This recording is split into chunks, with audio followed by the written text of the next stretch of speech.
Ici, on est donc au château Beau Séjour Bécaud, qui est une propriété familiale. C'est la 3e génération. Mon grand-père Michel Bécaud qui est donc à la tête de cette propriété. Les enfants par la suite qui ont donc repris cette propriété avec mon frère, effectivement, mon père. Donc mon frère s'occupe de la partie technique. Donc ils sont tous les deux, on va dire, à l'extérieur pour mener à bien donc le meilleur millésime possible. Et aujourd'hui, donc je m'axe plus particulièrement sur ma propriété, le petit bébé que nous avons acheté il y a exactement 2 ans, le Bernon Bécaud. C'est le petit dernier de la famille. J'ai effectivement vécu ici pendant 25 ans. Donc c'était sur une propriété de 20 hectares, donc c'est une chance de pouvoir habiter à même la propriété familiale. L'endroit où je faisais du vélo avec mon frère, mon grand-père qui m'apprenait à conduire sur la propriété. Des souvenirs qui resteront gravés à jamais, ça c'est certain. Les premières vendanges où je retournais la baste de vin pour aller trier le raisin avec mon père, mon frère aussi, voilà, donc avec la famille, les employés. Petit à petit, donc à essayer de comprendre, de travailler dans les vignes. Ça n'a pas toujours été très facile et c'est vraiment un plaisir, même si on a l'impression que la vigne c'est un petit peu toujours la même chose, mais pas du tout. Chaque pied de vigne est différent, même si on a l'impression que ce sont tous les mêmes. Vu que j'ai eu un enfant qui a maintenant 9 mois, effectivement c'est mon objectif d'essayer de lui transmettre cette passion. On verra si ça prend ou pas. Essayer de l'initier à ce plaisir déjà de famille. 2016 qui est un très très beau millésime, 2015 également, mais 2016 est notre premier cru avec mon frère sur la propriété, donc c'est un millésime effectivement qui me tient à cœur. Avec plusieurs personnes, donc déjà ma famille, puis je suis avec un Corse qui est lui aussi dans le monde du vin, mais même à la maison on en parle tous les jours.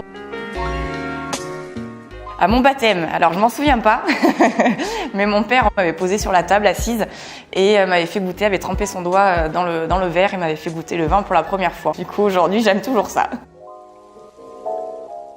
Ici à Bordeaux on est assez chauvin. Alors moi, mon plat préféré depuis toute petite, ce sont des pâtes. Un bon plat qui s'accorde bien avec le vin, donc c'est l'entrecôte. Ici, que l'on fait, qui est une tradition aussi, l'entrecôte au sarment. On prend la grille, les sarments, qui donnent un goût particulier. Le printemps, puisque il fait ni trop chaud ni trop froid, l'évolution de la vigne qui est assez rapide à cette période et qui est toujours intéressant. Et tout est important à cette période puisqu'il faut absolument pas qu'il y ait du mauvais temps, qu'il y ait de la grêle, qu'il y ait du gel. Malheureusement, c'est ce qui s'est passé l'année dernière. Le respect total de la nature, essayer de faire au mieux pour pas poser de soucis, essayer d'aller vraiment dans le sens de la nature, limiter au maximum les produits chimiques. Un mot pour qualifier mon vin, donc ça serait vraiment le côté fraîcheur, fruité, agréable à boire, un moment de plaisir et de partage.